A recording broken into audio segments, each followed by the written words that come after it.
Il est contre-indiqué pour des personnes, n'est-ce pas, souffrant des épilepsies, des problèmes de rétention urinaire. Votre santé est votre bien le plus précieux. Reste jusqu'à la fin, ce contenu est très important. Regardez cette image, c'est le Nefopam. C'est un médicament qui est indiqué contre la douleur, généralement modérée à intense. Et on l'applique aussi en synergie. Synergie en médecine signifie quoi? Nous allons travailler avec deux médicaments, on va les associer pour avoir une réponse favorable afin de diminuer ou de soulager la douleur de notre patient. Vous comprenez? Je prends un exemple en français facile. Vous avez une voiture qui n'arrive pas à démarrer. Vous avez deux personnes pour pousser la voiture. Les deux personnes poussent.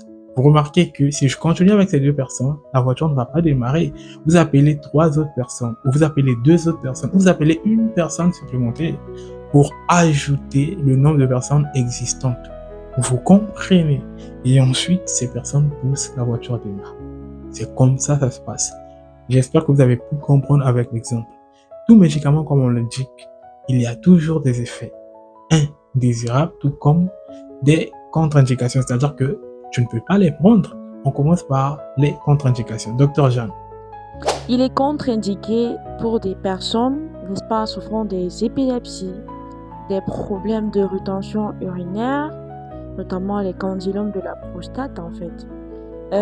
Également pour des personnes ayant le glaucome à l'angle fermé, qui est une résultante, n'est-ce pas, du blocage de l'humeur aqueuse, qui conduit généralement à une vision floue, des yeux rougeâtres, etc. Donc, pour toutes ces personnes, s'il vous plaît, ne consommez pas de Nofepam. Si vous avez des questions, envoyez sur TikTok ici. Vous avez la possibilité de faire des notes vocales, peu importe le moment auquel on sera disponible à lire votre message. Nous allons vous orienter. Vous comprenez?